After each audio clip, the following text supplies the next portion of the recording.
இன்றே டவுன்லோட் செய்து உங்கள் ஃபேவரட் ஷோக்களை என்ஜாய் பண்ணுங்க. உங்க 4 பேரையும் கடவுளே விட்டாலும் நான் சும்மா விட வேணாம். நீங்க செஞ்ச தப்புக்கு மரண தண்டனை கிடைக்கணும். ஐயோ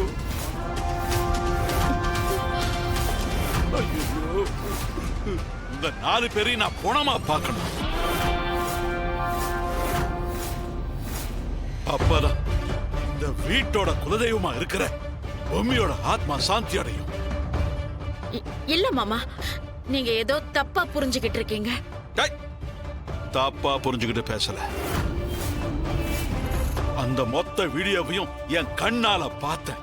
அதுல இருக்கிற விஷயத்தை ஜீரணிக்க முடியாம அதிர்ச்சியிலையும் வேதனையிலையும் தான் பேசுறேன். ஐயோ, உன் புருஷனே உன்னை கைவிட்டதுக்கு அப்புறமும் உன் மேல இறக்கப்பட்டு இந்த வீட்டுல நான் சேர்த்தனே. எனக்கு இதுவும் வேணும், இதுக்கு மேலையும் வேணும். என் சொத்து தான் உனக்கு வேணும்னு கேட்டிருந்தா அதை நானே கொடுத்திருப்பேன்ல. எதுக்காக பொம்மிய துடிக்க துடிக்க கொலை பண்ணீங்க? ஆனா எனக்கு இப்பதான் புரியுது.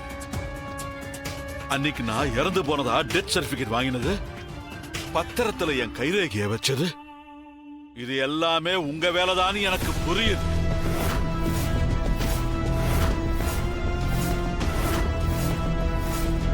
இவ்வளவு கீழ்த்தரமான ஆளுங்களா இருப்பீங்கன்னு நான் கொஞ்சம் கூட நினைக்கல.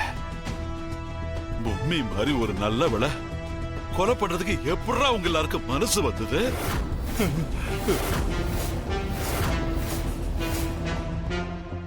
அது வந்து மாமா தெரியாம பண்ணிட்டோம் மாமா. எங்களை மன்னிச்சிருங்க மாமா, எங்களை மன்னிச்சிருங்க மாமா.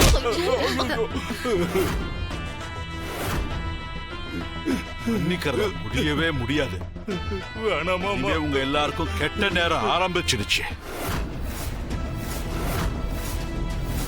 இதுக்கப்புறம் யாரு நினைச்சாலும் உங்களை காப்பாற்ற முடியாது.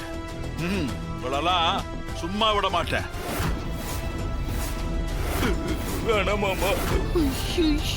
எனக்கு இருக்கிற கொலை வெறிக்கு இத்தனை வயசானாலும் உங்க எல்லாரையும் கொன்னு குவிச்சிடணும்னு தான் எனக்கு ஆத்திரம் வருது. ஆனா உங்களை மாதிரி கேவலமான ஆளுங்களை நான் சொல்ல விரும்பல. உங்க 4 பேருக்கும் ஆண்டவன் நாளை குறிச்சிட்டான். இனி தப்பிக்கவே முடியாது. ஐயோ மாமா, மாமா மன்னிச்சிருங்க மாமா. மாமா நாம மன்னிப்பு கேட்டு சரண்டர் ஆயிடலான்னு பார்த்தா இந்த கிழவ மசிய மாட்டேங்கிறானேக்கா. பரவாயில்ல விடுங்கக்கா. என்ன காலி பண்ணா அவர் பொண்ணுக்கு தானே. அத்தை, இப்ப என்னதான் பண்றது?